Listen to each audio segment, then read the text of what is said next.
And it's live, so welcome back everyone for our Educated Spiritus Healing Center's Community Center. We call this the Dzogchen Meditation Community Learning Center instead, because we're here to learn about Dzogchen, about the mystery of all mysteries. Now, on today's lesson, it's about the mind and the time machine. And of course, this is something that I personally, when I teach this stuff, not many people will actually understand it at first, because first off, people will ask me, okay, I know that a time machine is like this big, giant machine where you go in from one side to the other and you pop out your body from the other universe. Well, the fact is, it doesn't have to always be this way. The great thing is that the mind in by itself is a time machine. So let's go back to the discussions about what our homework a couple of weeks ago did. So how many of you, out of three of you, how many of you did their homework on, like, you read a story, you split your egos into several different roles. First off, like you have what we call the reader and the character and yourself. Like, who here did that homework? Anyone? I read a novel and kind of got pulled into it and saw characteristics in several different characters that seemed to apply to me. Some of the characteristics I didn't like at all, but I didn't really identify with one particular character. It seemed to me there were characteristics of several different characters that I liked and didn't like, and one in particular I didn't like at all. But I've never been a particularly good. That's good. You actually did that. Now here's the thing. Did you actually identify yourself also as a reader, and you step back to see like how the reader interacts with the character that you identify most with? Did you notice something different on that conversation? Well, unfortunately, I think I got a little too emotionally involved in it, which is strange. Getting emotionally involved and getting upset when one character got into trouble, even though the characters were fictional and created in the mid to late 1800s. So, you know, that's kind of strange, but it's still, I sort of like got absorbed or pulled into the novel. And this is the first time this has happened to me, that I've actually read something with enough comprehension. I even got the novel and then got the Cliff Notes and studied both, so that I would understand some things that, you know, I feel like I'm just beginning to learn how to read finally at 71 years old.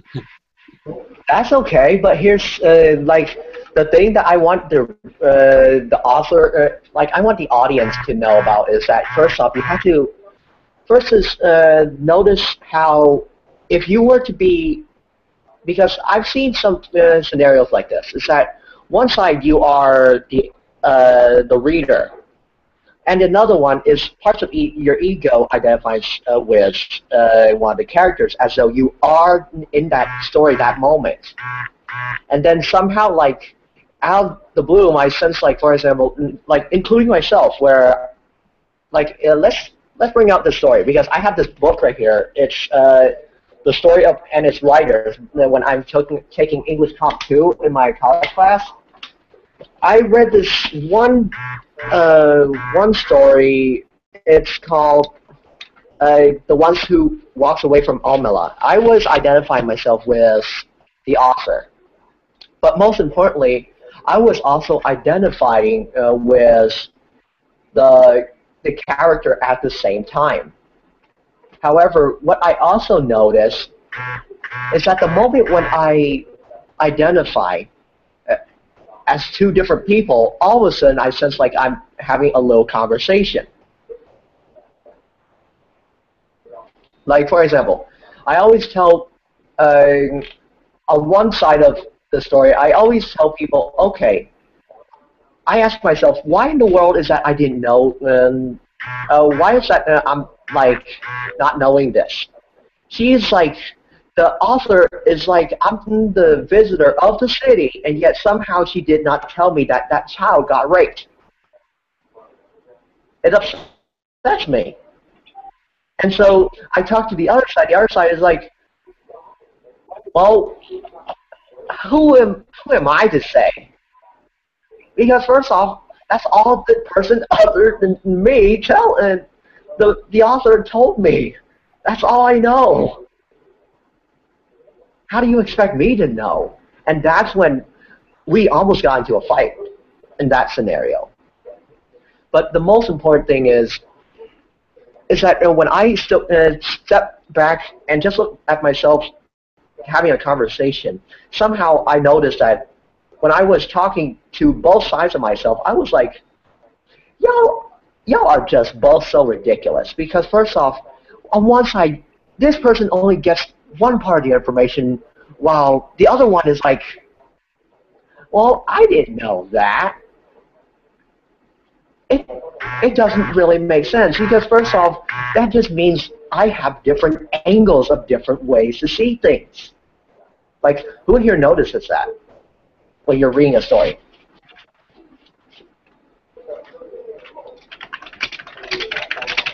Someone just popped in and vanished. Did anyone else just see that? Yeah. I don't remember who it was, but yeah, someone did. All I know is I saw a name. It looked like Jason, and it had some weird thing, and it just popped away like really quickly. Yeah, yeah. And right at the end, he turned on some kind of app, and then he disappeared. Logged out. Maybe that's the invisibility app. I don't know. Oh man, that'd be so tight. Invisibility. He's still monitoring us, but we have no way of knowing. Right. In my reading the novel I was reading, I was only aware of myself in relation to other characters in the novel. I wasn't aware of a third person. I know in my regular life, I seem to have two personalities. One rather childish personality that is like between 6 at the minimum and 15 at the maximum as far as emotional maturity, and the other one, which is more logical, and sitting back taking notes, trying to figure out why the immature, childish one is acting the way he is. But that's not a reading a book. That's just in normal life. But in the book, yeah, I did start identifying with one character and then another, but and I would get very upset, even though the main character was a cad. Turned out to be, or well, ended up behaving very badly. I still liked him. I was still upset when he died. So. Well, that's what like I always notice about how some of you guys tell me is that when you start identifying with certain aspects of the story or even characters, I found out that you react to it immediately as though you are there.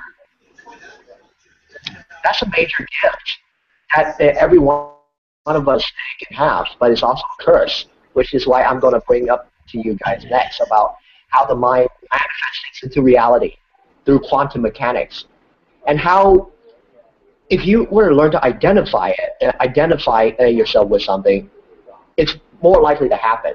And why is that humans have that ability versus other animals? All right. So for this first lesson, we're going to talk about therapy again. Yes, I know it's boring, but at least you get to learn something new. And this also applies to each and every one of us who actually have like certain mental states where you were like, I felt like I don't even belong here, or I felt like my belief is going out of whack. And this is also very good at dealing with your shadow side. So listen up. Let's talk about the theories of cognitive therapy and modern theories of psychology.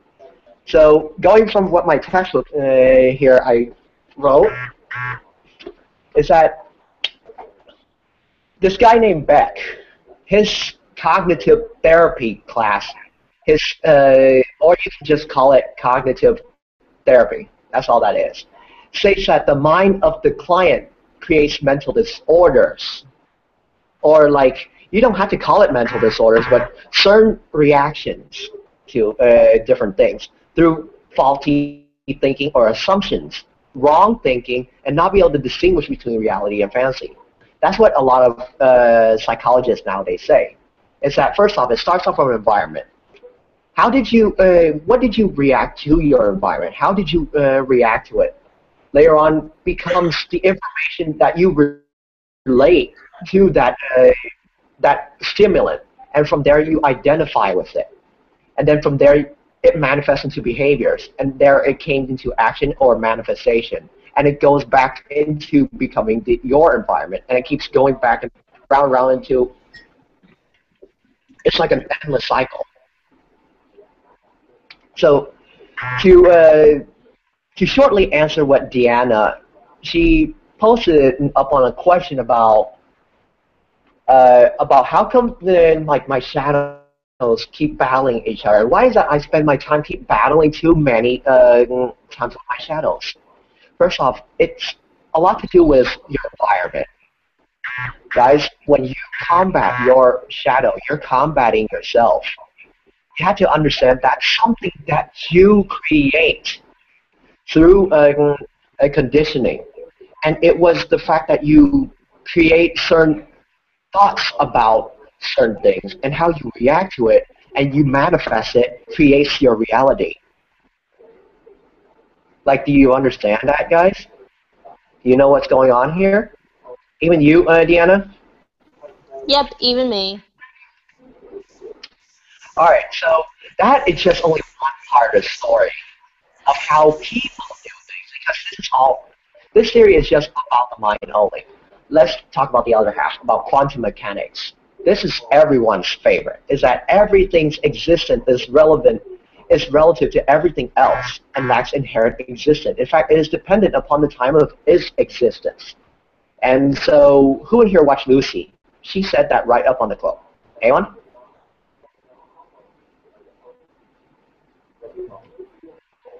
Like, anyone ever watched the movie Lucy or familiar with it? Nope. It doesn't just have to be the movie Lucy. It could be the movie Limitless with Nicolas Cage. We had that pill that unlocked 100% of his brain power.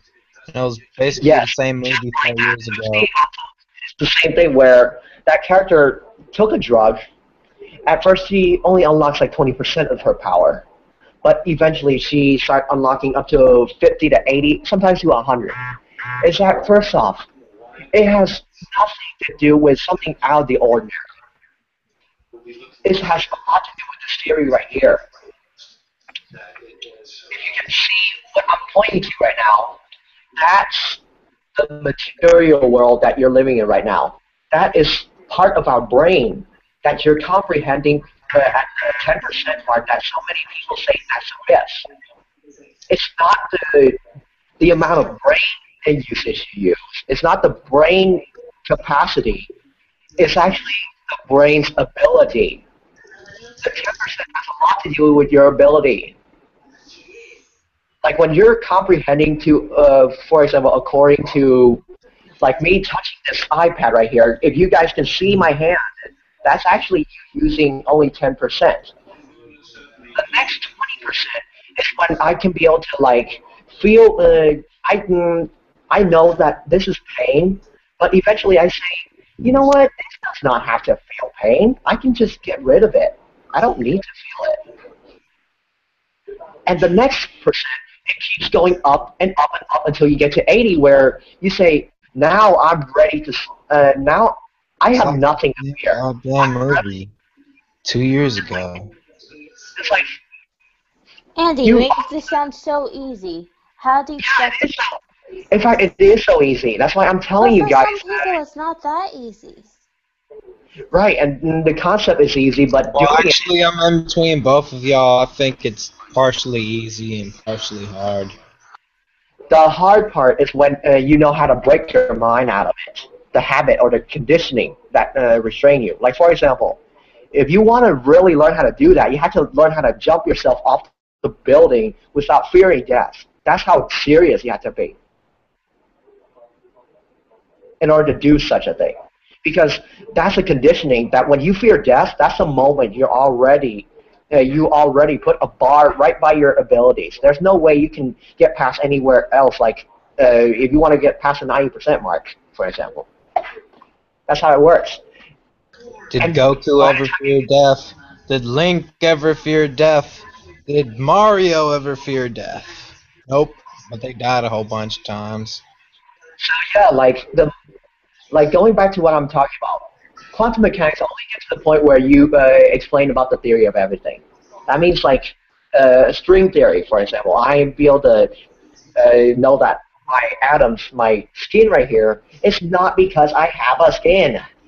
It's because I have vibrations. These are energies that is packed together. It forms quarks, then it forms molecules, and then it becomes my skin. If it gets enough atoms, but that's not always the case. Here's the thing. Let me bring up quantum cognition. This is a new form of theory that has been developed by science today. Is that quantum cognition is basically the mind is just a random piece of data where everything is just being there. It's just only like for example, let's take my flash drive for example, since we all have real flash drives. These stuff, if you were to hook it up into your computer, anyone notice how why in the world do I have like the screen like this? It's because first off, it's reading off the computer that is reading off of my flash drive. But otherwise, inside the flash drive, it's just a bunch of random data. It does not make any sense to the human mind. That's all that Zero is. zero 0 0 1 1 0 1. And in fact, it's even way more random than that, Elias. That's binary code, bro. That's the language they speak. It's binary code. Think about it. The computer computes whatever data inside that flash drive, so that it organizes it into binary numbers, and then eventually it became the words that we have today. But that's not always the case. If you look deep inside, it's just parts. It's just parts. And when you look deeper inside the memory of it, it's all jumbled up in there. Yo, everybody, I'm gonna spoil it all. Our brains are quantum computers. Alright? Our brains are biological computers. Well, here's another thing. Now, let me show you guys this little video. I'll just show a short clip of it, but I'm going to show you about quantum mechanics, cognition, and brain microtubules. This is about the brain's. This is like about the brain's organization, and how is that your emotions play a role in that organization to the point where it can develop mental disorders, and how it creates a certain it changes how our thinking begins in the first place. That's why there's always a saying that neuroplasticity, quantum mechanics, and all this stuff are so interrelated to the point where if I think something right now, it becomes my habit. When it becomes my habit, it becomes my reality, and it becomes who I am, my fate. Doosh, doosh, doosh, doosh. Okay, right here. This is to give you an overview of what this video is all about. Is that basically what it is that from in this video, let me pause it right here. This is our neurons.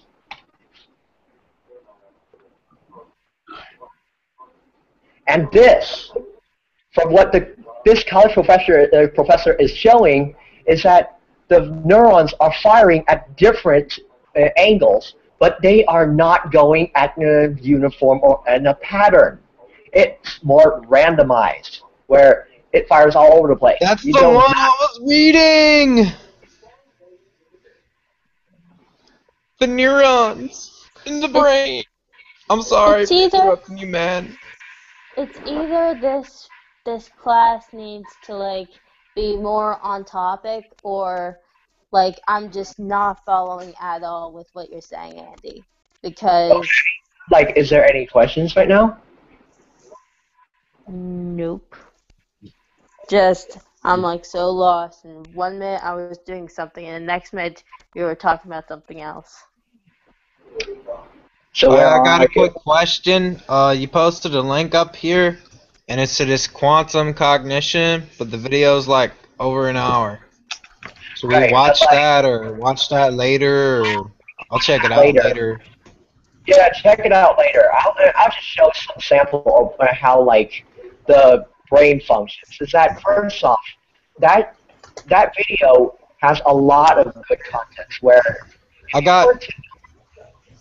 Like, the reason why I want to bring you up to this is because, first off, let me sum it up.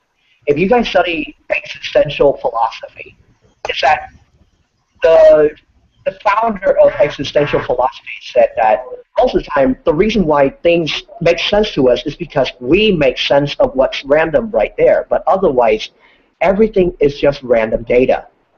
Everything is just going different. It's chaotic. But the moment when the universe is conscious of itself, to the point where it begins to know good, it begins to know bad, that's the moment it began to organize itself in certain fashions, and then it goes towards that direction. That's how infinity works. It's chaos. And similarly, the universe works the same pattern with the mind. Like, did you guys notice any similarities on that? Like, let me picture something out for example. All right. So, can you guys see what I'm seeing right now? Because I'm seeing a giant Earth with, I'm actually on top of the surface of the Earth, about 10,000 miles up, looking down on the Earth, and I can see skies, blue oceans, and everything. And the space is so dark, but I see only the sun. Can you guys see that for me? Yeah, I totally see that, bro. Can you see me? I can see you, Elias. I can see everyone else. Did you notice? Wait for it. Okay, so I can feel everybody. I'm kind of blind here. Giggity. now open your eyes again. So, like, did you guys also notice how like the mind goes? Whenever I visualize something, when I put information into my head and I organize it in an image, a clear image, all of a sudden you guys feel me. Am I right? Or it could just simply be like, you know, have you ever heard the expression, you find sense inside the chaos, and within every madness is sanity? That's what you're getting at, right? Yes. Okay, good. Yo. That is some of what I'm talking about in psychology and quantum mechanics. So yeah, Elias. Alright. I'm sorry I had to cut in for just a small moment, but okay. all you guys have watched something, right? Like Dragon Ball Z, may it be, or some other story, right? Like for me, you know, you think about the people who wrote those stories, like Akira Toriyama and stuff. A realm like that might exist through, their imagination.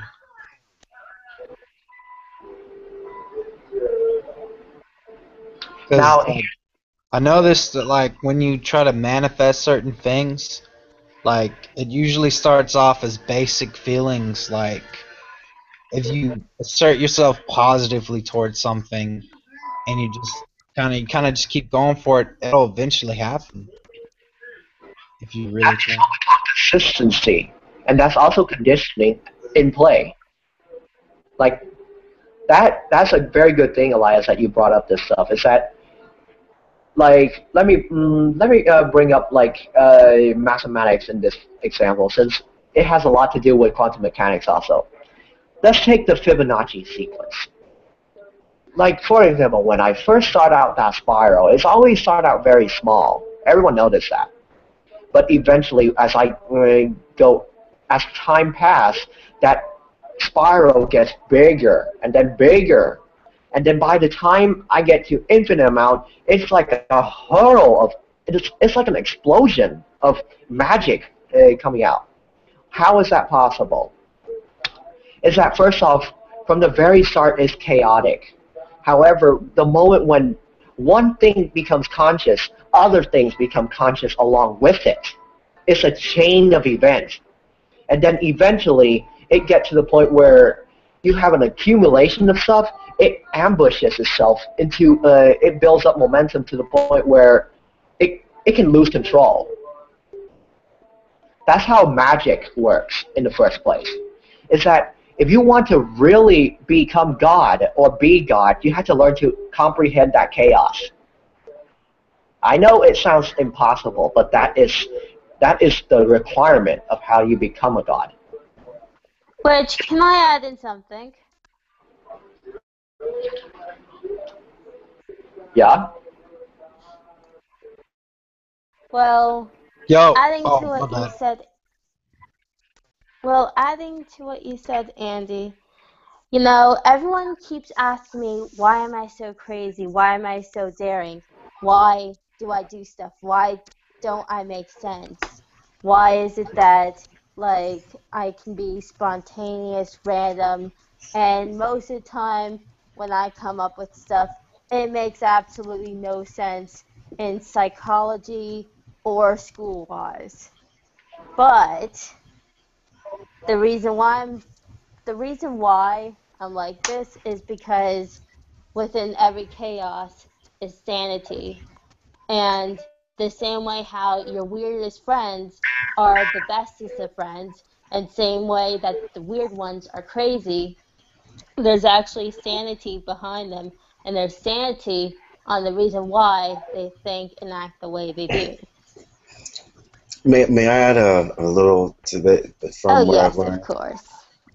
But since we're talking about chaos, I think that a lot of chaos is controlled. I feel like at some point that even if things are out of what people would consider order, there is some sort of order. It's almost controlled chaos. I don't feel like the universe does anything for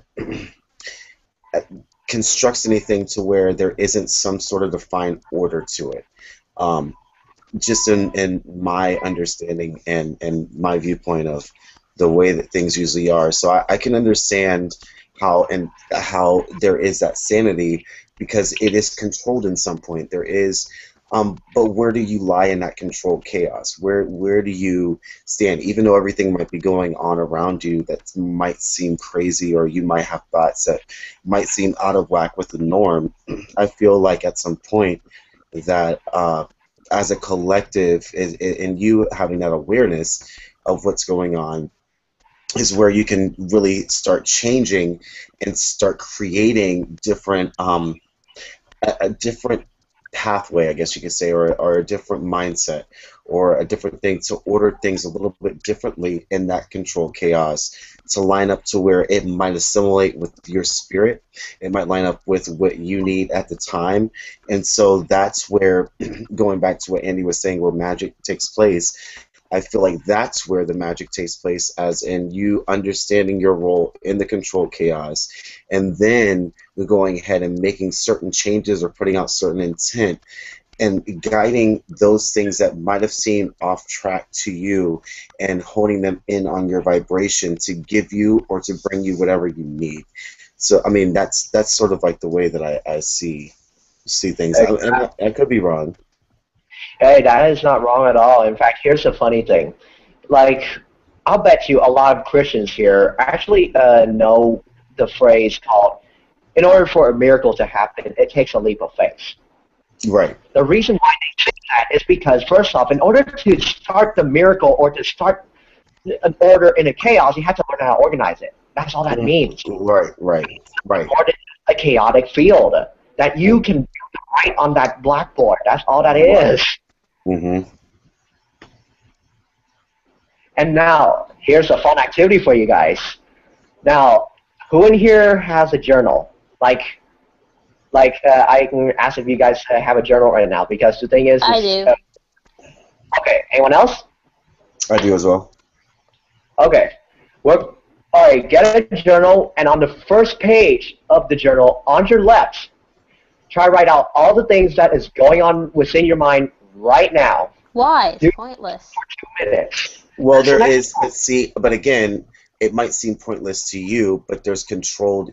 He's asking you to do something that you might not understand, which outside of what you might think might be pointless, there's a relevancy to it. No, I'm so bored. I'm doing it right now.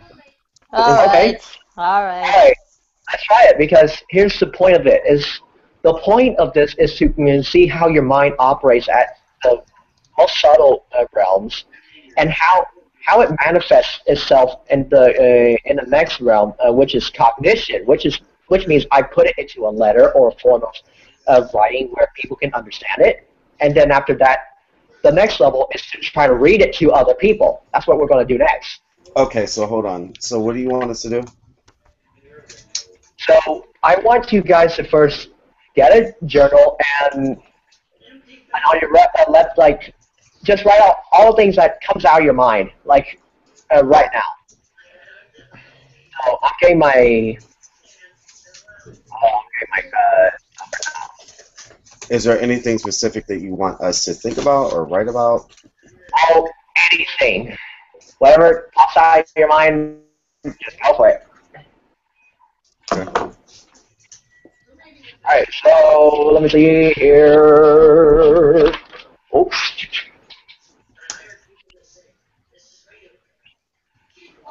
What? I'll get my own piece of paper. All right.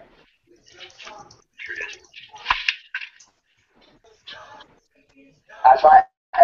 One moment, guys. I'm getting prepared to do it with you guys on this exercise. All right. On the count of 3. Are you marked? Get set. Go.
Keep writing, guys.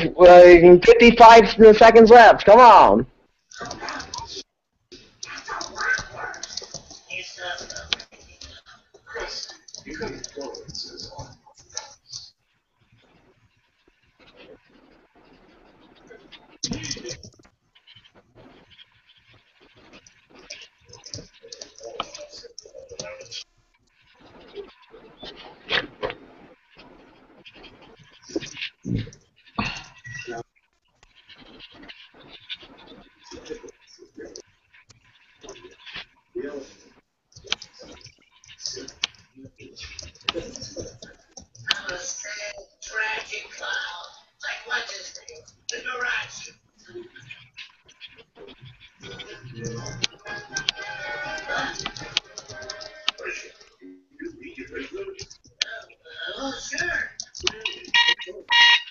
Okay, stop. All right. So this then on the other journal, on the right, do the same thing except you write it in a form of diary where you're going to write to someone that you love the most. So, What? all right. So we're going to do this next part of the exercise is try to do the same thing like you're going to write in 2 minutes, where you're going to write a letter to someone that you love the most. Ready? Set. Wait, I'm gonna write a letter to someone that I love the most. Yes. Romance. Romantic letter. Does it have Yeah, romantic? I understand. Really? Yeah, like Does it have? yeah, you can try to write to me if you like. Does it have to be romantic? I mean, if I love somebody, it doesn't have to be necessarily in a sexual I'm sense. way ahead of all of you. Well, I think about already it. got it I know. Well, if you really like, you can write like an angry letter expressing your emotions, your deepest emotions to your lover. So yeah, ready? No, To no, what? actually no, that doesn't To sound what? No, good. wait a So I'll. second. Wait a second. Time out. So what you're saying is you want us. First of all, I have no lover. Second of all, the people that I truly am like close with and closest to are friends and family. So I mean, how do you want me to write something romantic to? I mean, you know what I'm saying? Yeah, friends and family is fine. That's fine. Okay. So All right. what should I? So what do I write about? Oh, anything. Like, what do you want them to know? What do you want them to know about you, or your deepest emotions? Okay. All right. Are you ready? 1, 2, 3. All right.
'56 seconds.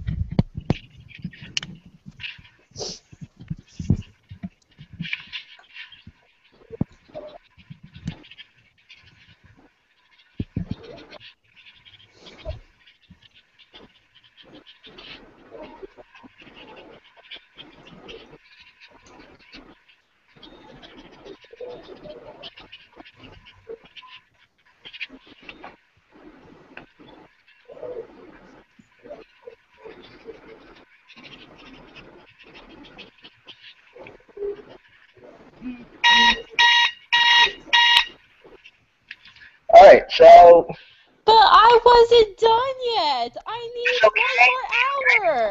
1 more hour. We will get back to it later. Now, here's the fun. Here's where it gets really, really brave. You guys have to be really It's brave not to do long it. enough, but I finished when the timer beat. Sweet. It's short. All right. So I now, need another hour or 2. I wasn't done with mine. so for the first part of the exercise, I want you to try. I want each and every one of you to try to read to the class and yourself the first journal entry that you wrote on your left, and try to ask everyone, do you understand what was written on the sheet of paper first, and then on the other one, and then the next part of the exercise is read the entries from the right, where the ones that you wrote a letter to, and then try to make sense of both the entry and how is it that it's making sense to you or to everyone else. Okay, so do you want me to go first? Because my first one is probably the most amusing. Alright, ready for the first round? Bravery number 1, here it goes. Wait, me first? Yeah, sure. Okay. Yeah. Okay, so for my random one, you're awful, you twat. I saw a pussy cat. I like What? cats. Gay cats. Catfish. Fish are scared of cats. Cats like fish. Fish swim. Goldie was the name of my first goldfish, but Goldie is also the name of my friend. Bestie! I'm a little teapot, short and stout, and I do fish the rest, but like that's all I got.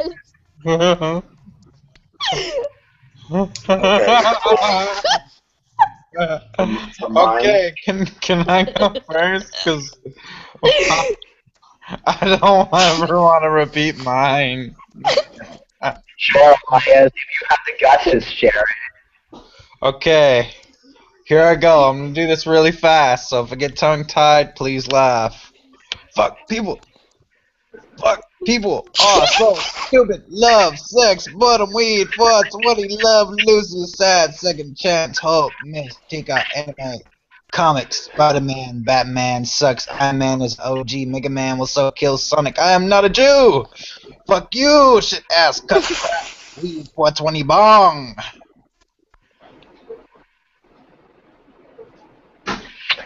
Okay. Clean, crisp chicken nuggets with honey mustard. And I'm done. Where are you, AJ? On the left, I wrote, when does the journey end? Do people love me, or do they just say they do? How can I be the change if I don't know where to start? Am I walking in what the Spirit wants for me? Will I be successful? And then, is that just on the left? Is that what we were supposed to say? It's on the left, like any random thoughts. First things that pop out of your mind. Okay, so that's exactly what I wrote for the left. Okay, what about you, Woody? Recipe porn. Please unmute yourself because I want to get to know what did you do Yeah, on. seriously, Woody. No,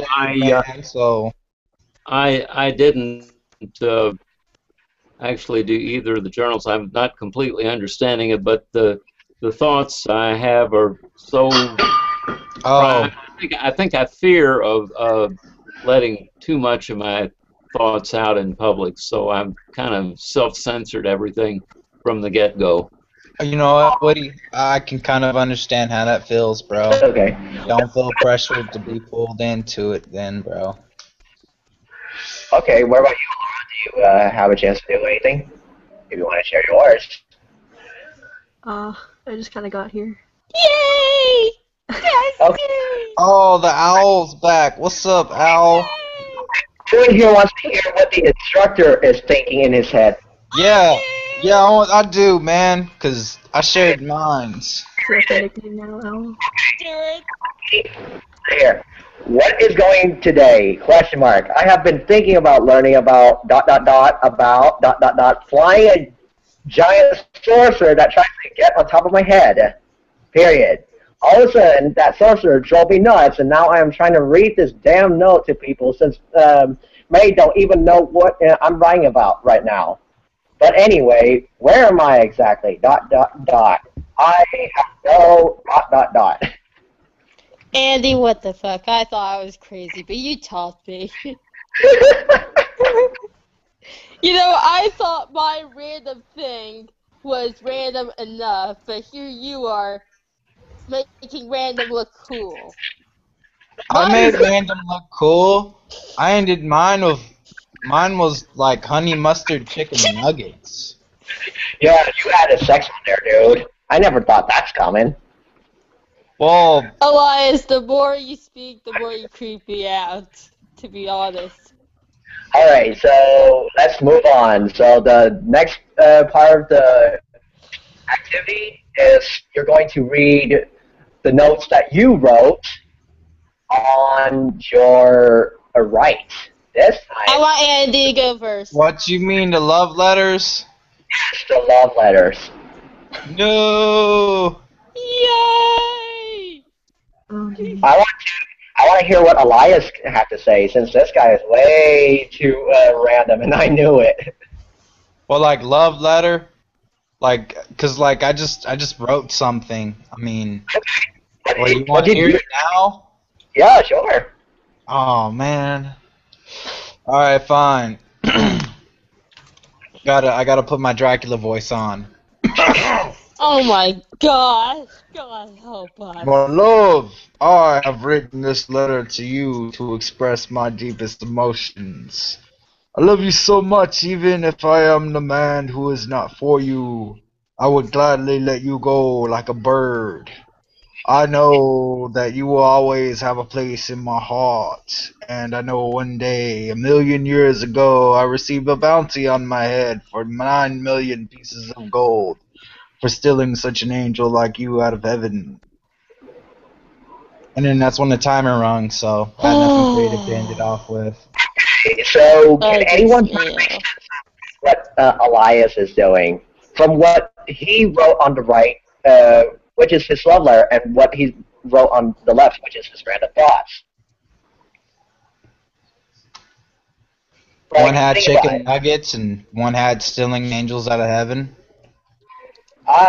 Here's what I noticed. Did you notice, Elias, that when you say honey, do you mean by honey as in sweetheart, right? And also your sex. Look at the tone. It sounds very sexual. So therefore, one of the random thoughts on there is sex. Well, everyone randomly thinks about that, so, you know, it So it just was the kind of same comes thing. in and out. Same Yes, thing with and Eminem. that's Just what I comes in noticed. and Is out. that parts of something that is belonging on your left manifests itself on the right. Which explains why is that when you identify with yourself as sexual, which is part of why I told you to write on your left, it manifests itself into the love letter, and that's how I can hear the sexual tone out of you. Excuse me, Really? I don't That think. was a sexual tone? Damn, I thought I was being like more like legit on the right side than the left. Left was just like all sorts of random crap. I mean, I had chicken nuggets on the left, bro. And okay, I will go into detail about that one, but Andy, that can't be because my letter looks nothing like my random thoughts, and nothing in my random thoughts refers to letter.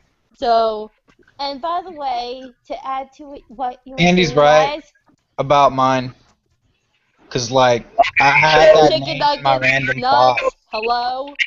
read mine. Then can you read yours? Because I want to know. Because if it's Me? nothing different, yes. If you want to prove me wrong, just try to show it. Alright. Anyone else want to go first? I'll go. Come Um, on, Okay, AJ. bravery. mine says Okay. Mine says, Anthony, you've been one of the closest people that I've ever known. When I was down, you were the only one that brought me out, not only financially but spiritually as well. I love you and never want I never want our union to end. And that's what I put down for my love letter. Now, AJ, let me ask you this: like, did you notice any similarities between what the random thoughts that you put on your left side of your journal entry versus the right? Um, I guess on maybe one, I said, "Do people really love me, or do they just say they do?" And then when I wrote the love letter to Anthony, that sort of validated that on that note.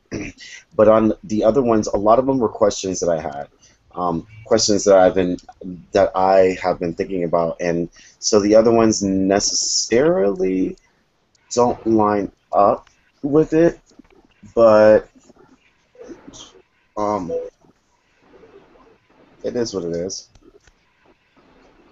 Because, like, here's a fun thing that I also noticed is that some parts of your the things that you wrote on your left is also somewhat a little bit modified or a bit opposite of what you wrote on your right. Because the thing is that that's how our brains work. Is that the moment when you get to your left brain or you start manifesting things into yourself, that's when all the emotions, all the stuff comes out, added on top of whatever's already there. So pretty much like you get the letter. You have different emotions with different people. And manifest all these different relationships with people. So what about you, Deanna? I'm waiting for you. Alright, for me, Yeah. for the letter part, like I said, nothing to do with my random thoughts. And it's a good thing my camera is on. Alright. Andy, how about you go before me? Come on, sweetheart. You always say you want to go before me all the time.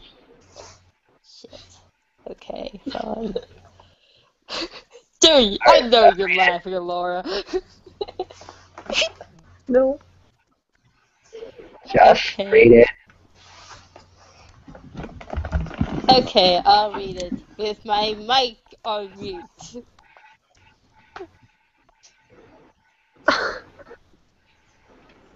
You could try to use your Dracula voice too. What a turn. Helps.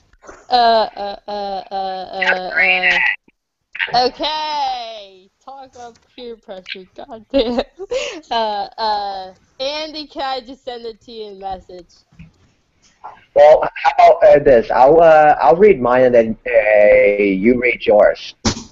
Okay, that You works want for me. Yeah, yeah. to? Okay then. All right. This is a love letter to you, Deanna. This is actually what happened today. It has been a tiring day today, and I wish you are here for me because I almost feel excruciatingly painful with my homeworks. I know the reason why I don't want to tell you is that this is because I know you are busy and I am busy. I know that what I am doing is for both of us and the benefit of all humanity, but I have to exhaust myself for it. Period. Alright. That's the letter. Dude, it's No, alright, no. bro. We've all faced the monster called homework. So yeah, sweetheart. Okay, mine. Dear Andy, you're the sunshine of my life. You make my days shine brighter and my nights last longer. You're the only one I wish to be with. Open your eyes and see. Together we'll show the world what we can be. Hey, look at his glasses fog up, y'all. I'm speechless on that one. No joke. Even my glasses fell. Oh wow. All right. So like, let's go back to my letters. Like, what did you guys notice about some of my letters? Like, like when I read to Deanna and like versus if I were to write down whatever random thoughts is going on in my head. What did you notice? I did mention about sorcerers and how it drove me nuts on my left. how I try to read this damn note to people, but I don't even know what I'm writing right now.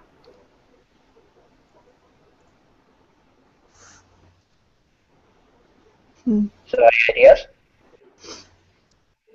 I think the right is connected to the left, is what you're trying to tell us, right? Yes, there you go. But in what way? Because this is to get you guys to think about how the mind works in the quantum cognition world. So that way, Desires! The there you heart go. is our compass! Sigmund Freud, psychoanalysis. He said there has a desire. It has a little bit to do with sexual, but it has a lot to do with a big, giant pull, accumulated bunch of different experiences come together.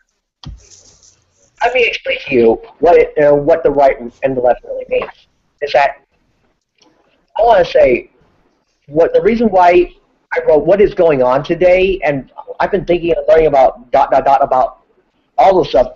A flying saucer that flies to get on top of my head. When I was writing to my girlfriend Deanna that I was tired today, it has a lot to do with the fact that I feel tired. It's showing me that's how heavy it is going through my head. That I've been thinking about learning different things, but I don't know what to say next because I'm brain dead right now. I say all this just driving me nuts, and I'm trying to read this note because maybe you don't get what I'm writing. And I said, I know the reason why I don't want you to tell you is because I know you're busy and I'm busy. That means most of us in some way are brain dead and that I don't even know what I'm doing anymore. It confirms what I said previously. So, But anyway, where am I exactly? That's the key thing right there.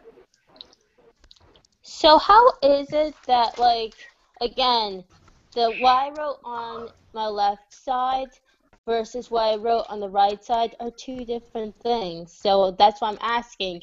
Because This is how I explain it. Do you remember? I've read your notes before. I've read like what you said to me on Facebook, and I wish I could bring this up personally to my class. Is that first off, think about how short your letter is in that 2 minutes. I know that you wrote that in 2 minutes, that much, and I knew you could write a lot more than that. Why is that so? It's because you're trying to restrain yourself in that letter because you know that random thought is not going to it's not going to benefit you if you write a letter to me as a lover. So therefore, you block that out. But I knew that you were angry. That's why you were saying that you are my sunshine. excuse me, if I was angry, I wouldn't be calling you my sunshine. I'd be calling you my So- pain in the ass. Yeah, she's not angry, bro. You're thinking more shy. Shy. It's almost Thank like you. Someone Why? here gets it. it's almost like she's blocking out the emotions that she knows for sure that does not fit into what we call love. I don't know. I I'm felt not like I was mad at blocking you out till emotions, but now. that's only because I felt embarrassed, so I made a Dracula voice. So I was like, I love you. Immediately already. Like, just look at what you wrote, Deanna, on both of your left and your right. What did you Alright, notice? so my left, I wrote about cats, fish, and friends, and teapots. The, Wait, the other wait, end. wait. In a way, Andy is your friend, and he probably has teapots. What? What does that have to do with anything? Let me try to get this. I think I'm beginning to picture out what's going on because yours is a little bit more difficult, and like your letter is very short. The reason why is because when you say I am a little teapot, short and snout, that refers to a song. That refers back to what? It refers to a song. Yeah. And so when you write your letter, did you notice how you're writing it in a poetic way? No, I didn't. It has a lot to do with the fact that you are exposed to music. It's the rhythm. It's imprinting into your mind, and now you are writing to me in a rhythmic way that I personally read, and I was like, it sounds like a song, exactly like what you said, and you're right. Look, I am your father. Get them honey mustard, crispy clean nuggets. I want to hear about your ball nuggets, dude. I want to hear about your chicken McNuggets. So that, Dude, that was awesome. so now here's what I need to ask you guys: is what did you notice about your mind That mine is when you wrote it into when you manifest your writing into actual writing, like organize it and put grammars on it? What did you notice? that it's more organized and less random. Well, more than that. In fact, like just look at both of the notes that you just wrote. Like, is all the things that you put on Man, your what? Oh, is exactly what you wrote on your right, or is it not? Well, it looks awfully different. Like mine, But there's a resemblance there, right? I don't see how anything represents in anything yo, because hold up. I'm about to answer someone's question. Well, no, you know what, Andy, you can do it. Okay. Well, what's your answer, Elias? Um, oh, my answer is. Oh, wait, for what? Like the question that I want you to answer is, what did you notice about your mind when you manifest it into reality through writing? I noticed that a lot of things that I use and a lot of people that I think about popped up kind of on the same side on the left, you know? Like, first it was just like sexual stuff, then it was like a name of a person, then a bong, then on the bottom it was like crispy clean chicken nuggets. So I know in the middle it was like people are stupid because I think a lot of people don't like judge people and like picking on them and you know yeah, negativity, I guess. I don't know. I Exactly. mean, Whatever you put it into your mind, it manifests into different letters. So therefore, by the time I read your letter, I will know exactly that what's going on in your mind already. That's what it means. I mean, I don't have to. And do this the same way when you're going outside this place. Do it in a conversation. Start planting your garden, or even cook a food or a meal for someone. Just Andy, into it and do that food. And what did you notice? It will start. It's like you're communicating to someone already. Andy, I am the bat. Sure. All right. So, how do you apply this? Okay, why in the world does all these stuff matter so much about time machines, manifestation, or even certain things? First off, is very applicable. First off, life coaching. I'll bet you so many life coaches, the reason why I bring this up is because a lot of life coaches use this technique where their goal is to manifest, their goal is to try to bring out the best of their clients at a certain time and bring it up into the present and the future. That is how life coaches make people like achieve certain business goals, or even achieve a personal goal in just a couple of months. It's because they learn how to dig up that past, but they most likely and use that towards your advantage. It's very applicable. if you ever do like gestalt therapy or even play with children, you will also notice that if you just learn to pay attention to them at the present moment and taught them in certain ways, they will start manifesting things in ways that you don't even have any clue about. It's weird. And another application to this is placebo effect. Who in here has like autism, ADHD, or any form of medical disorders that you thought it's not going to be cured? Anyone? Anxiety. I got that. Okay, so think about it. Try using this same technique on your anxiety, and I'll bet you, like for example, me, if I were to learn how to pay attention to my own autism with the writings that I do, I will more likely to become more noticeable about it and conquer it.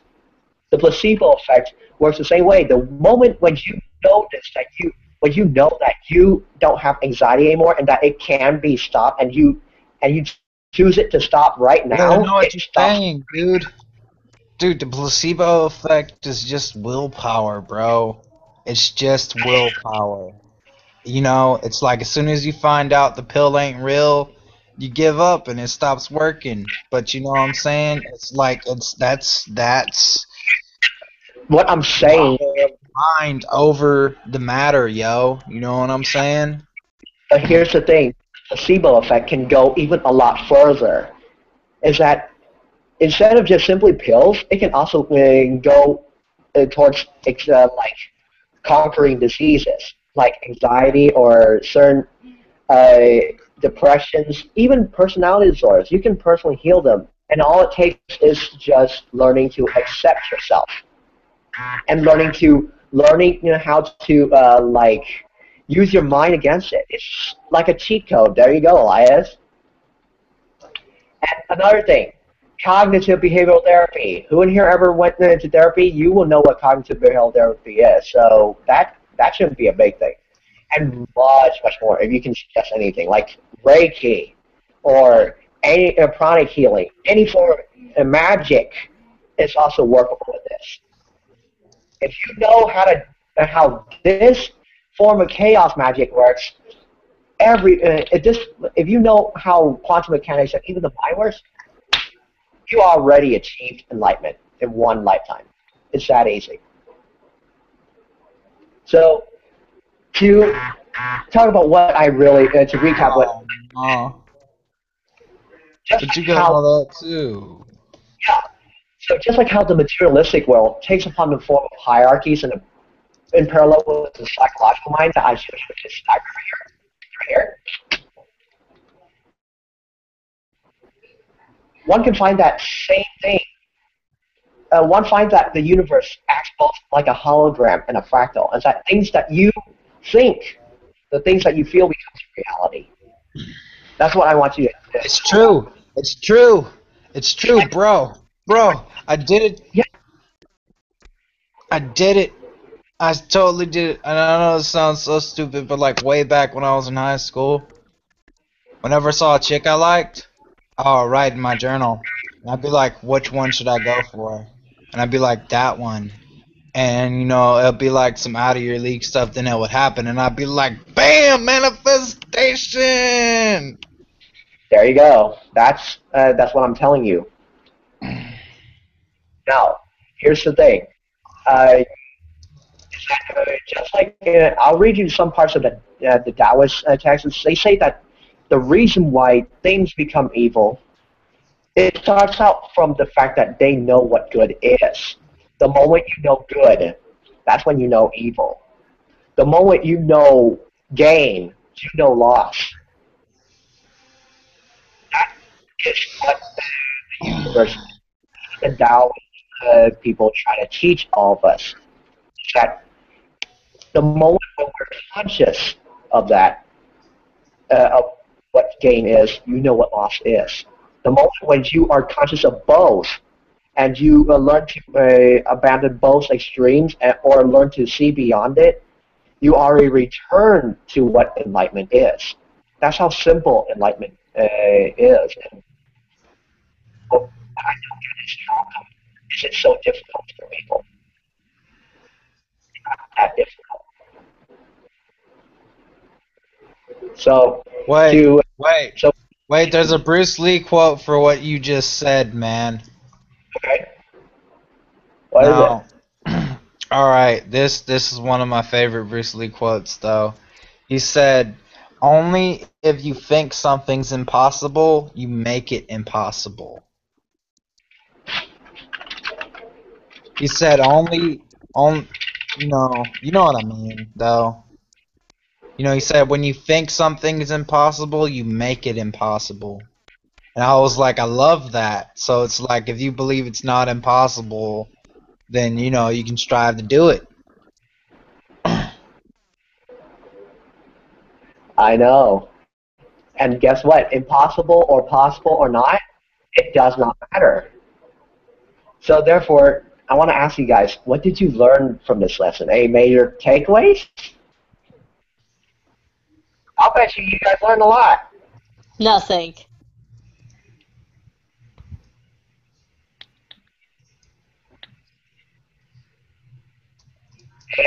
Any new things that you guys learned over there, or any major takeaways? Elias or What's up, Woody? man? Like, do you learn something new? Actually, yeah, I've actually been keeping up with you the whole time. I don't know how I've been able to do it, but, hey, at least I'm not confused. I mean, what you were talking about earlier, I was reading. What the? Yeah, about Dude, that finding is just brains and wrong. stuff. So, yeah, I've been keeping up with you the whole time. I don't know what you did that for, but I'm just gonna stop now and pass it back to Andy. No, what that guy did was rude, and I think I'll have his head later. But to what Andy's saying after he unmutes himself. Andy, you're muted. Jesus. Okay, so let me show you the reason why I brought up like the articles for some apparent reason. Because first off, is that there's certain scientific articles where it's talking about certain aspects of your consciousness and how it manifests itself into different realities. And when you know from the very start how first your thought manifests in a quantum level and all those stuff, you will know first off the devastation it causes and the benefits it can give to your mind and to everything around you. And second of all, it can actually be a solution to your own problems, like medical problems, biological problems, psychological problems. Like, it could be anything. But that is the explanation. And there's more to that than just simply, I'll just think good, and then it will hopefully the problem goes away. You have to think in a certain way. You can't just think random thoughts. And here's another thing.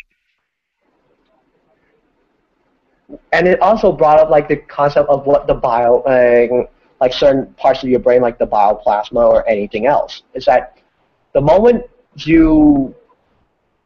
when you do something that is working against your own brains, you will automatically feel a big giant headache. Why? Because that's the brain overloading itself. If you keep overloading yourself like that, it's going to kill off your brain cells, and eventually your intelligence drops, your emotional intelligence drops. Everything comes, it will tumble down.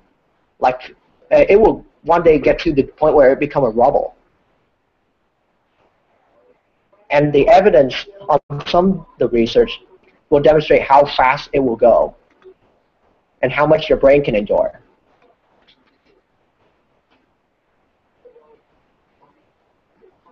So let me see here.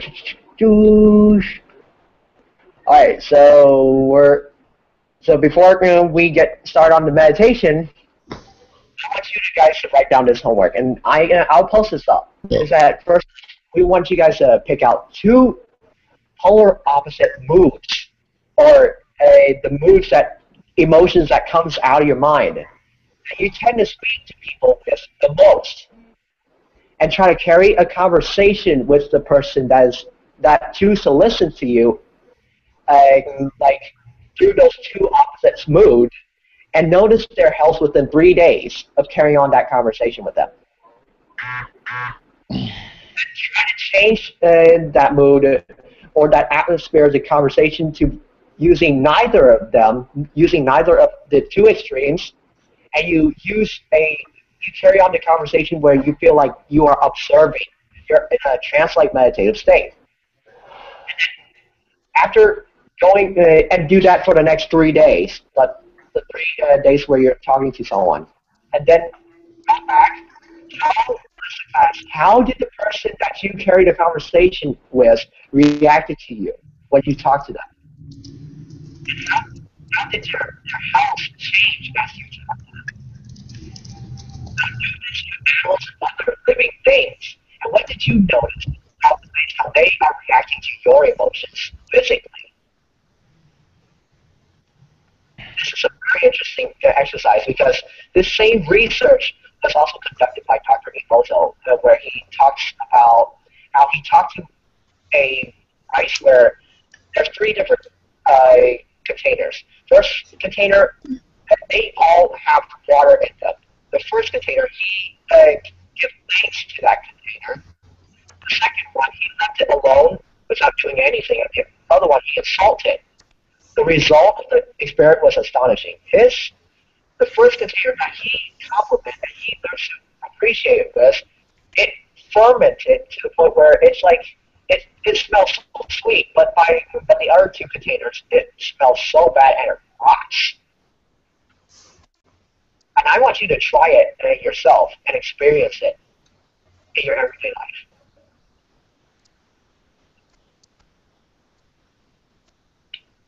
So now, let's get on with the meditation and let's see how far your shadow really gets. And I will show you how is it related or why is it related after this. So everyone mute yourself. Boop.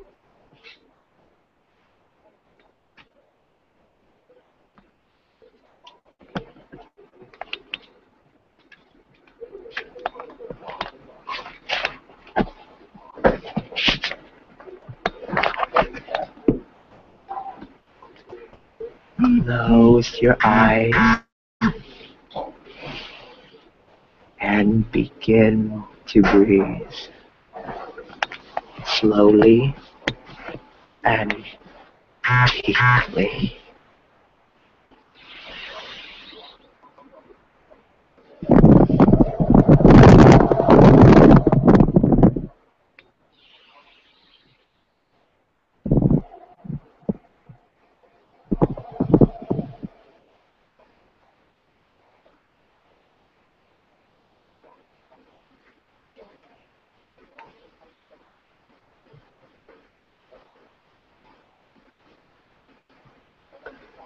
Take care that your spine and posture is balanced and straight.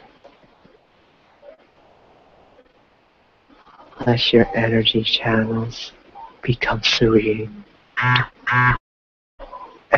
open to all things around you.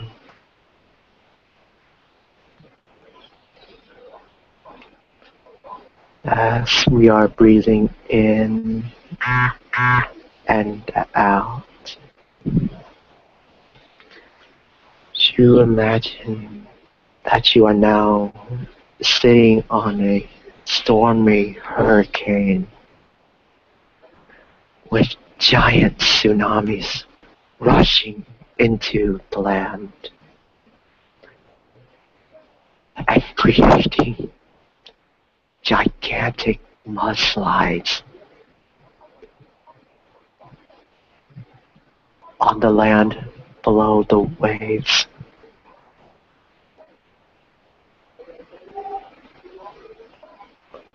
Upon knowing that is your emotion that is as strong as a storm.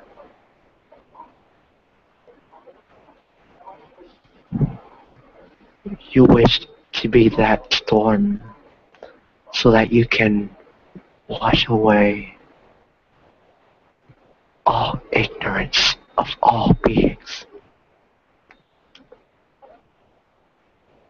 From this day forward, you want whatever intentions you set at the beginning of your meditation to aim toward that great purpose.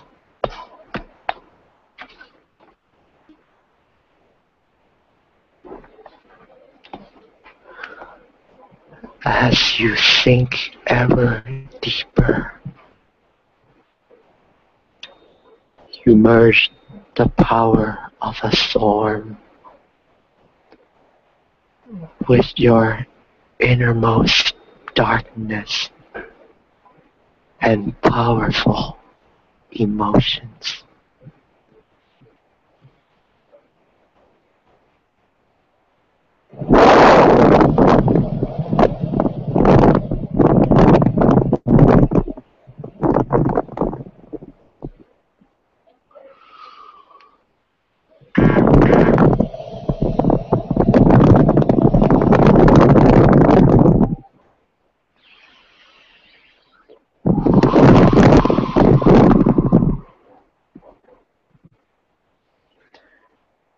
As you sink ever deeper, and as you breathe in, you see the emotion rises up like gigantic waves. As you breathe out, the wave crashes into land with a loud sound of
and now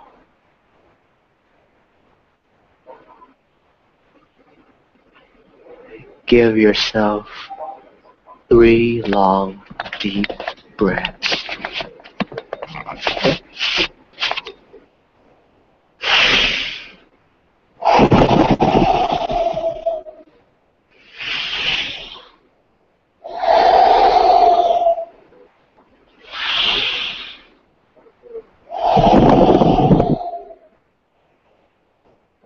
On the 3rd breath, hold your breath in and do warrior's breath.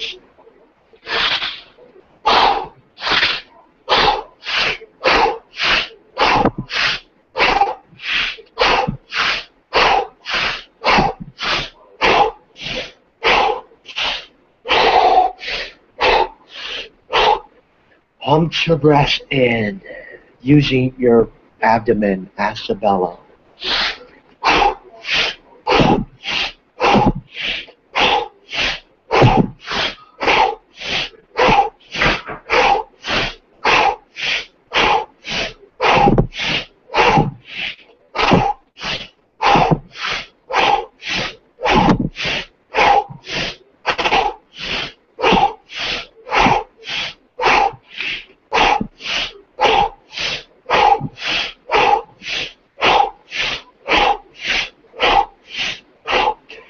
Keep breathing, allowing your breath to transmute and push through all blocked energies and tensions.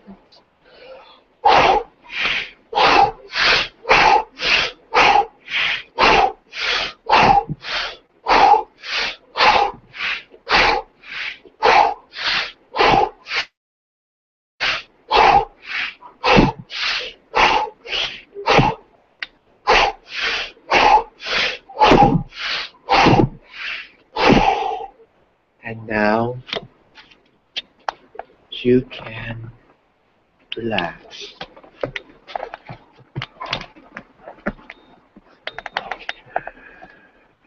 Relax your breath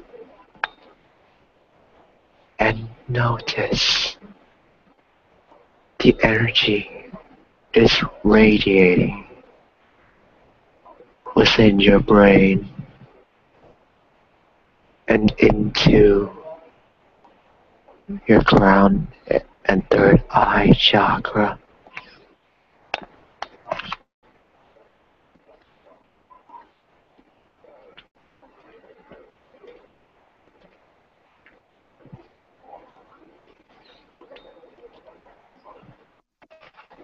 Upon its radiance, you will see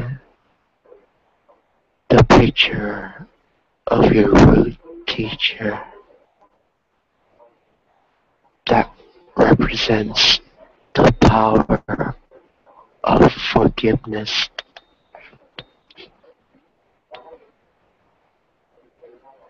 The teacher takes upon the wrathful form of a cobra, snake serpent with 7 heads of rough scales, and it radiates out shadow energy, black energy, like a demon. He is a giant, 19-foot long snake, standing 50 feet high, with angry, fierce eyes.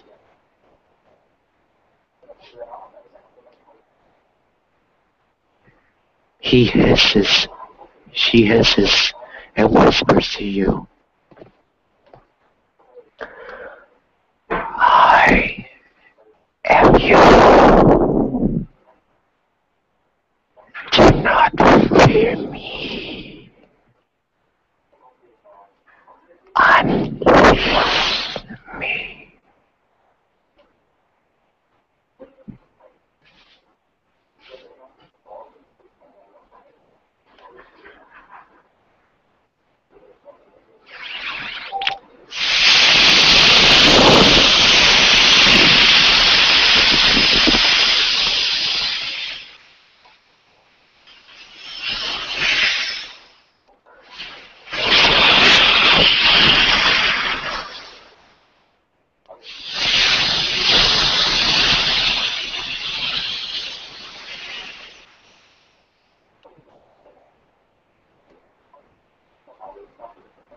Each of the teacher's head represents a poison of your own mind, but it also represents your virtues, and it encompasses with great wisdom. This is your teacher of forgiveness, taking in a form of a kundalini serpent with unimaginable powers to free you and help all beings from all samsara.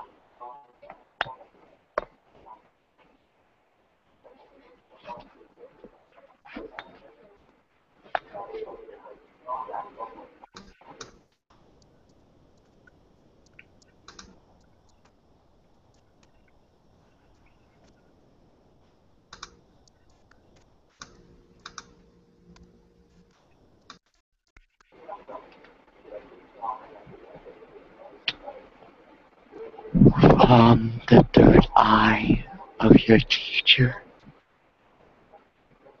that is as clear as a diamond.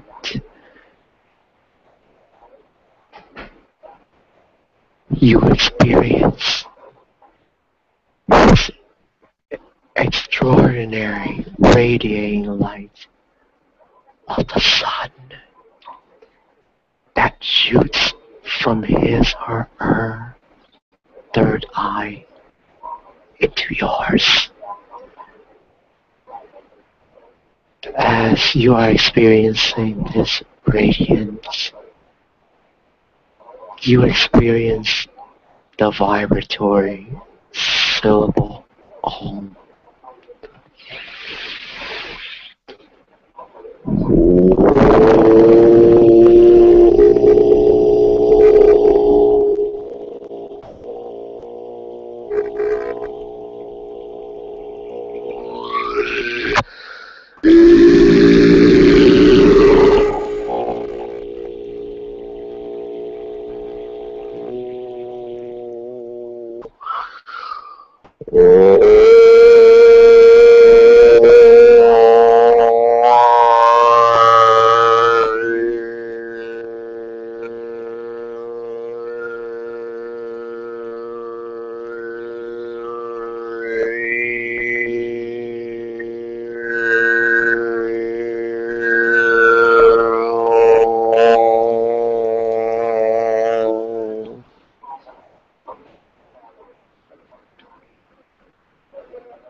As the energy travels from your crown chakra to your third eye and to your throat chakra,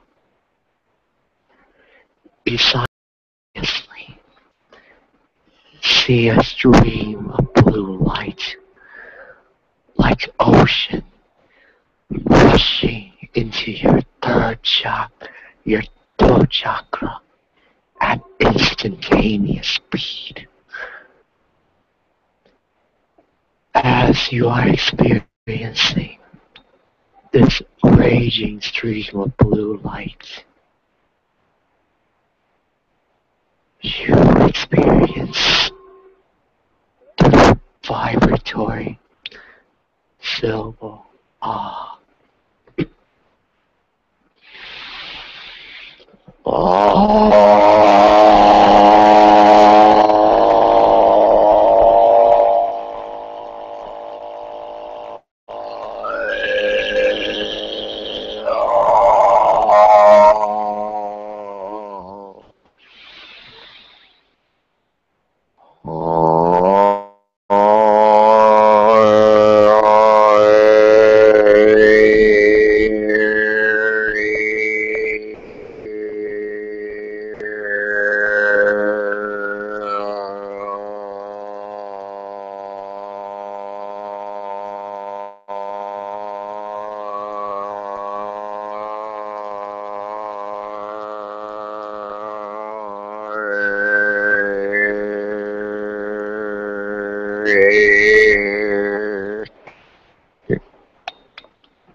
As the energy travels from your throat chakra and down to your heart and circulating through your body, you simultaneously see streams of great light of life shines and instantaneously radiates in your heart.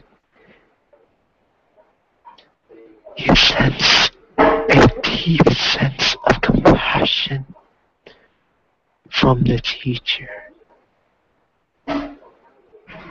with the vibratory syllable home.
As the syllable encompasses you in all directions along with the other syllables,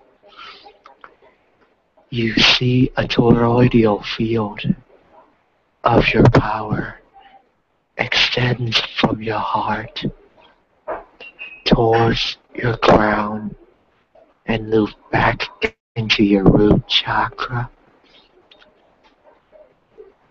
filling all of space without and within you with light. In knowing this, you will wish that everybody will experience this love and live in this universe serene, peaceful, and compassionate, like the ocean and the storm you're floating above.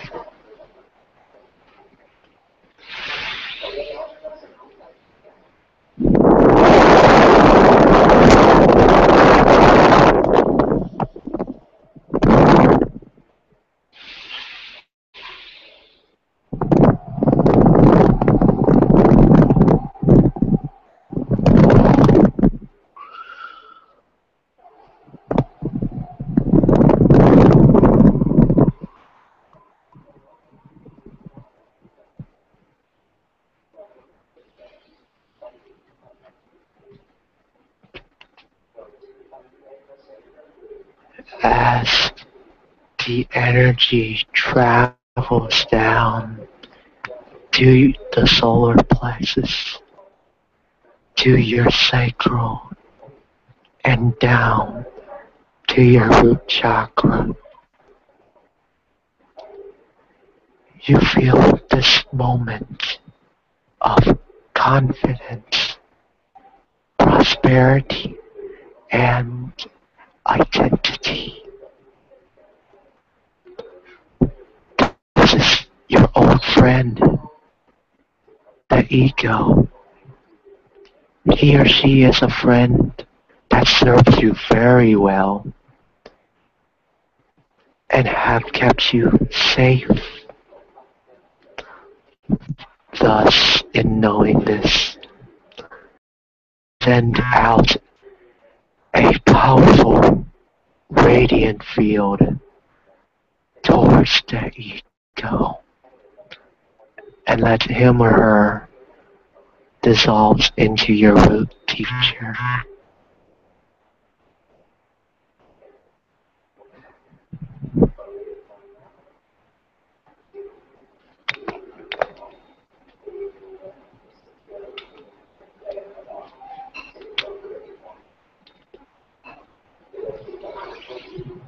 When the energy travels and have touched your root chakra, you will see roots growing beneath you like a tree, and that all life force is traveling up to your body like water traveling up and beyond that tree's body. Thus, upon going through the root chakra, you open the doors of the infernal and welcoming your teacher into your house, like meeting a longtime friend. And heavens purify you in all directions.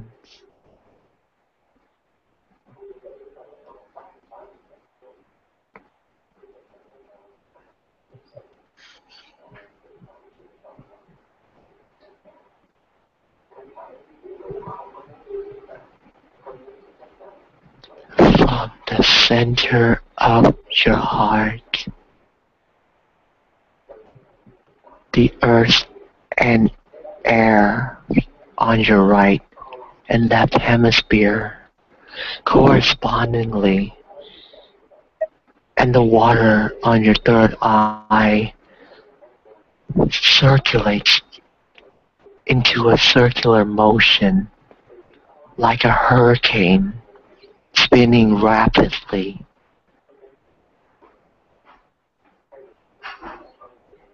Into a thread of life, like a thread of needle, thus allowing your roots to grow ever deeper into all space and time, purifying all parts of the universe with light.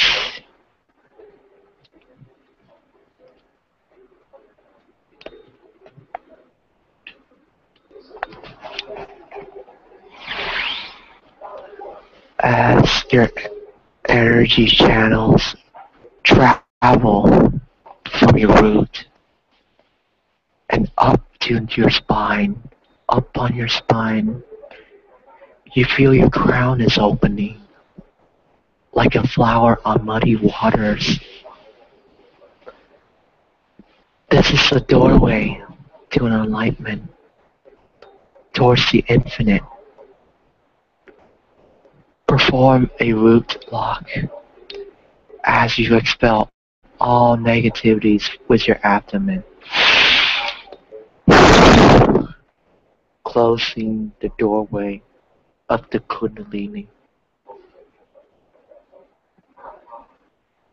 You felt all negativities are transformed into light for all beings to live.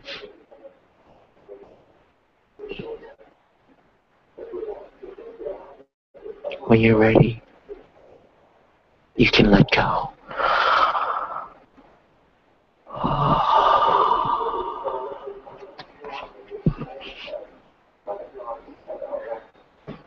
When you're ready, apply your root block again, feeling the energy from your Kundalini traveling up your spine, and then let go.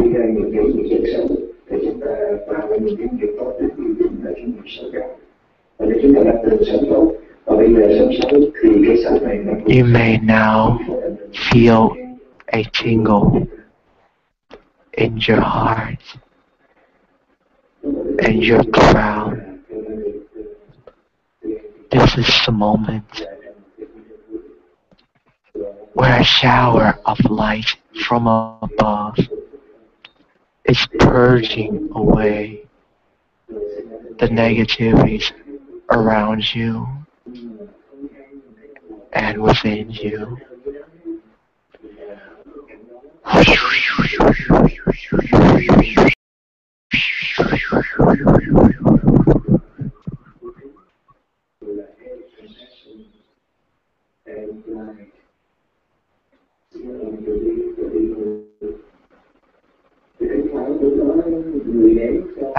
same time, you send yourself radiating out light,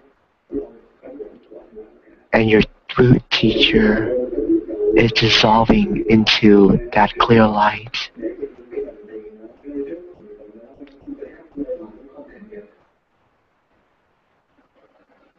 When you see this clear light, you might be afraid of the unknown. Always remember that everyone is with you and within you always. So let your fear dissolve away as you pass into the light.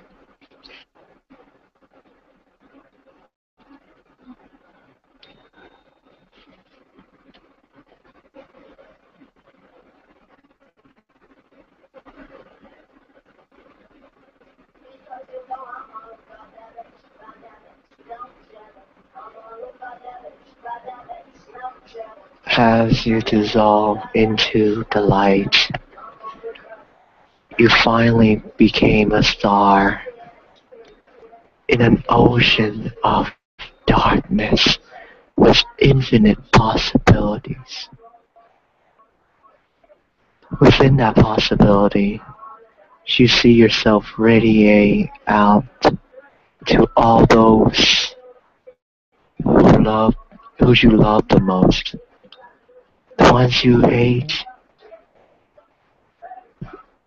the most, and the ones you don't know.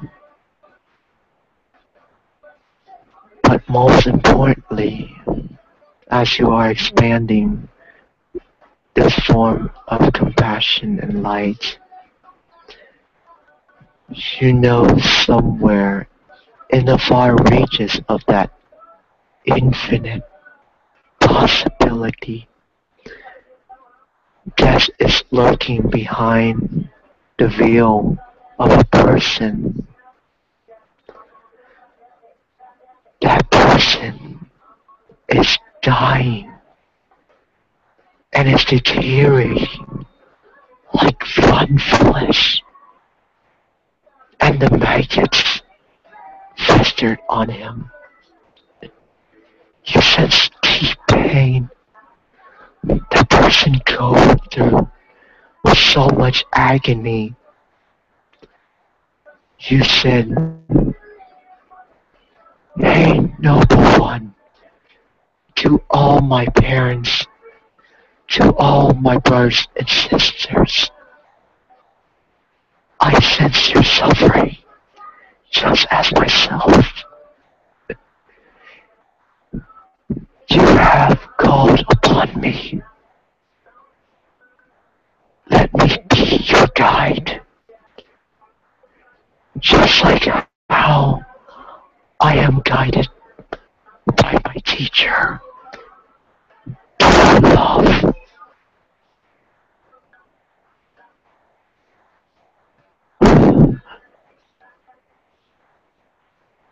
Thus, upon this realization, you say these words out loud to the person in the far reaches of the infinite possibility.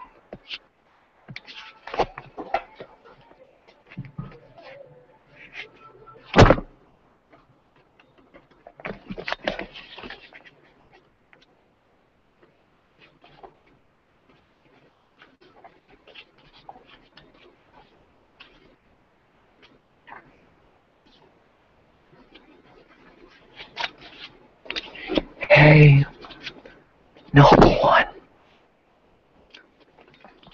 listen without wavering. The peaceful between already dawned, but you did not recognize the light. So now you still must wander here. Now on this 8th day, the Heruka fierce deity host will arise. Do not waver. Recognize them. Hey, noble one. The great, glorious Buddha Heruka appears, wine maroon in color, with 3 faces, 6 arms, and 4 legs stretched out. His front face maroon, his right face white, his left face red, his entire encompassing body blazing with light rays. His eyes glare, fiercely terrifying. His eyebrows flash like lightning. His face gleam like new copper. He roars with laughter. La la la, and ha ha ha. And he makes loud hissing noises like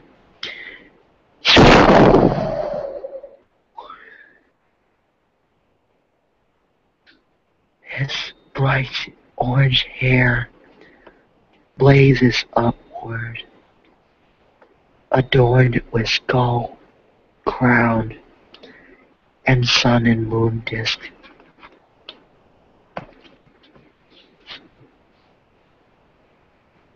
His body is adorned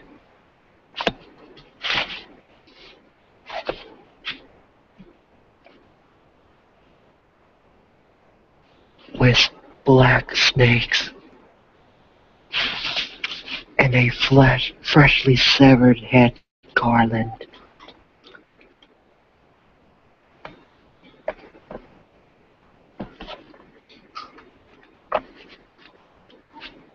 His first right hand holds a wheel,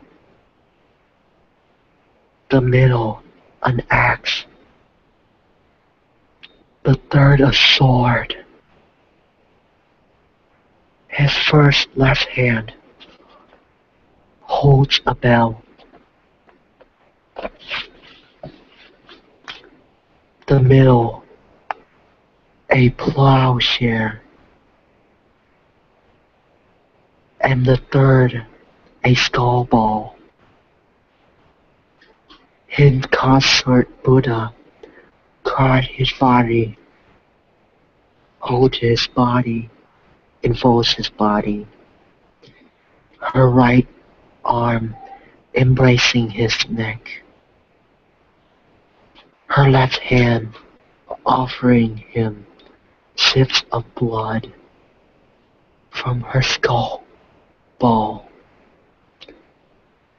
She clucks her tongue menacingly and roars just like thunder. Both are ablaze with wisdom flames, shooting out from their blazing Vajra hairs. They stand in the warrior's posture, on a throne, supported by Garudas. The phoenix. Thus, they arise manifestingly before you, having emerged from within your brain. Do not fear them. Do not be terrified. Do not hate them. Recognize them as an image of your own awareness. He is your own archetype deity, so do not panic.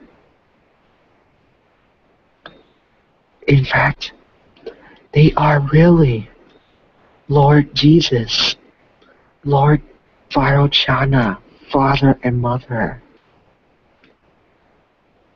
Do not be afraid. The very moment you recognize them, you will be liberated.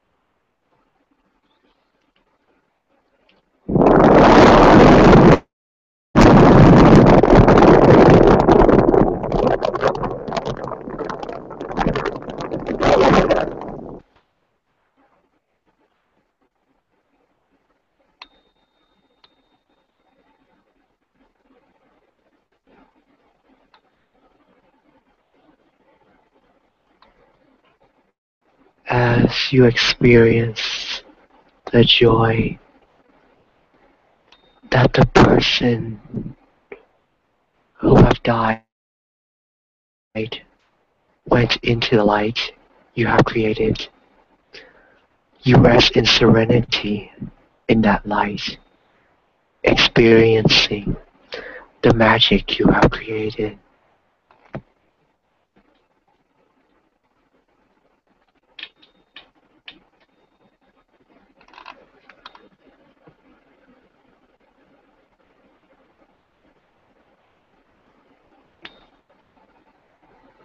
In opening your eyes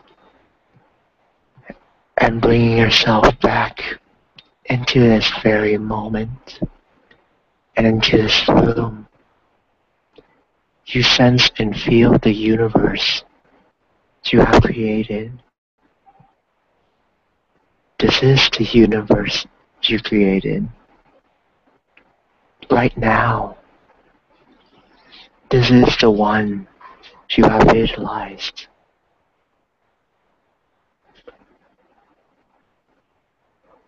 Understanding this as your perception as you go through your days with other beings.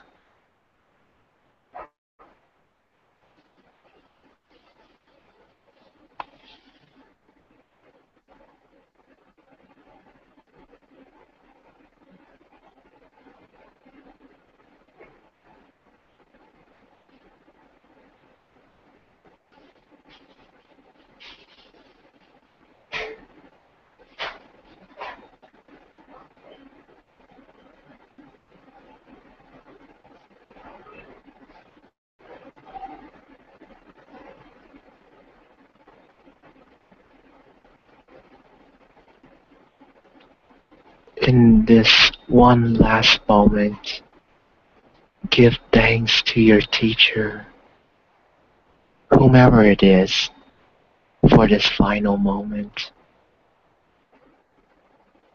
Thanking that the teacher revealed you the way, and knowing that the teacher is you, that you are speaking to the one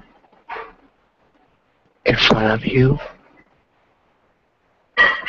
around you, in the future of you,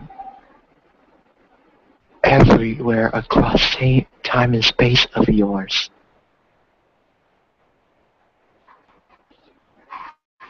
For when you help the least bit of your kind to know the one, the teacher,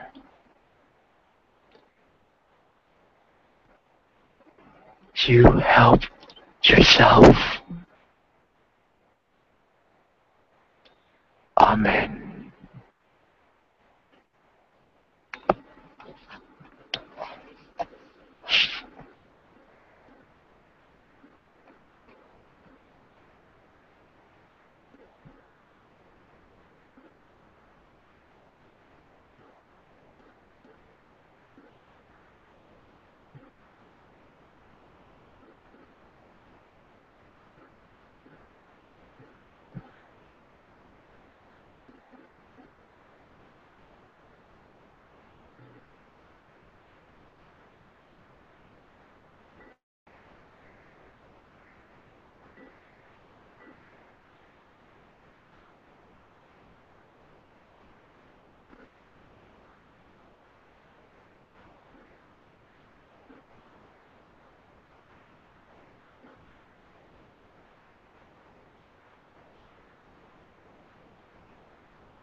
Hello, everyone.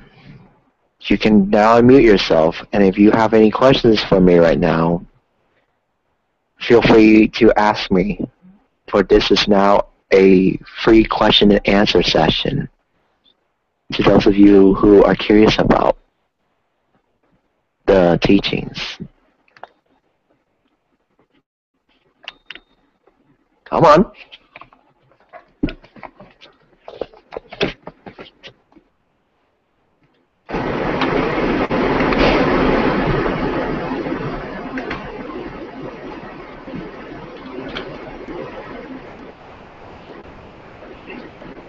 Hello?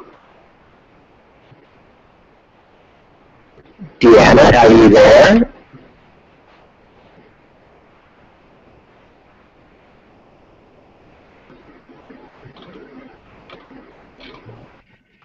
I'm here. Oh, I thought everyone is still in the trance, so I was like, you know what, I'll just wait.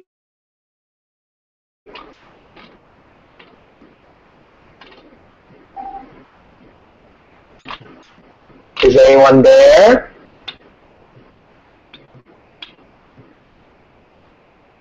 Okay, William, do you have any comments or questions regarding some of the lessons that I'm doing, or regarding like meditation or anything that you want to ask me? Well, the lessons were a little deep, and I wasn't quite sure I was understanding about the two different journals and how one was supposed to relate to the other. But I think like the first was supposed to be random thoughts in my head or something, and the other was supposed to be making sense of it or something in a more logical form. But and I've sort of been in and out here. Actually, I almost fell asleep once during the conversation. Then I woke up again. So I'm sort of phasing in and out of reality here, whatever reality is, which I'm not sure at this point. So what is your question? I see two or three things going on in that conversation here. Is one side you were telling me you didn't get about what's going on with the activity, but then there's like how is it related to the lesson plan? Am I right? Yeah. Like I say, I got too many things I think going on in my mind and trying to keep track of them all. Here's how it related. First off, the reason why I made you do that activity is because, and how is it related, is that first off, on a more subtle level, just like what I said in the summary, is that just like how everything, the right brain is almost like a receptionist, where it takes in every single information that it can get, and it spontaneously speaks to you in different ways, which is why like the journal entry is there. It's so that you can feel this, how is it related, is that first off you get to see how is it actually operating and how is it actually manifesting at the same time.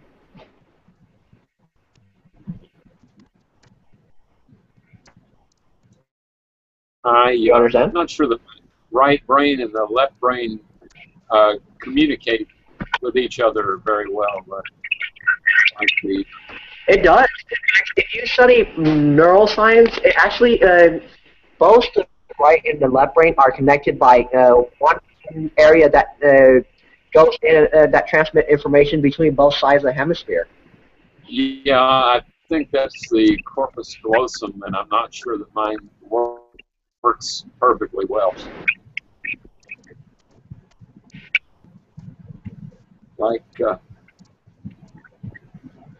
Like maybe the corpus callosum in my case is maybe like a 300 baud dial-up modem or something. Mm-hmm.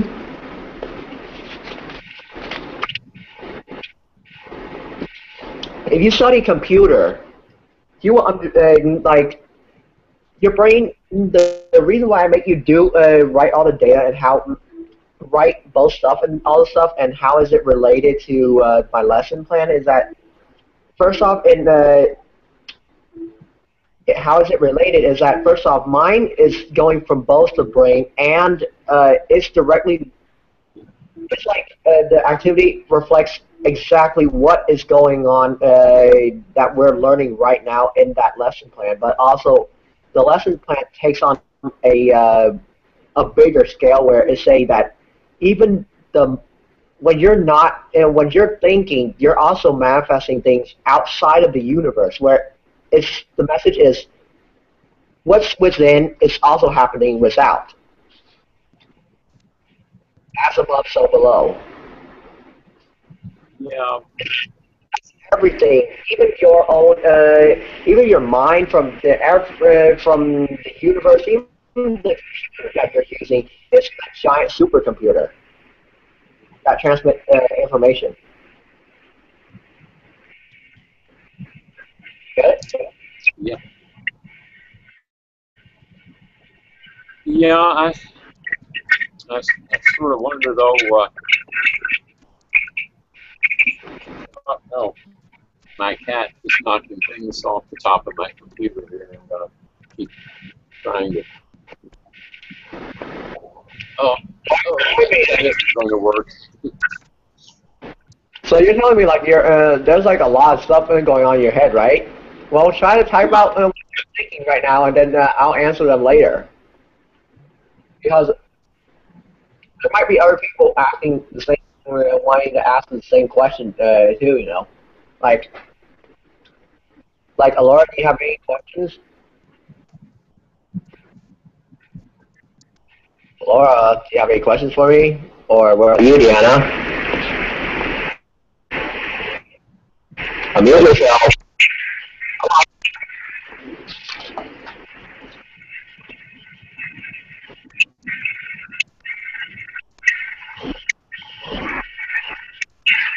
Okay, I hear no response.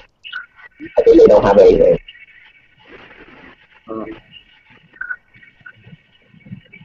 But anyway, so to end this class right now, I would like to